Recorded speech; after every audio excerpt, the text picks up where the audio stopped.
ba na ang pinaka-epektibong anti-aging secret ay libre lang and in fact, napaka-accessible sa ating lahat?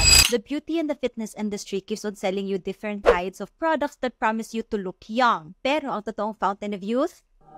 Exercise.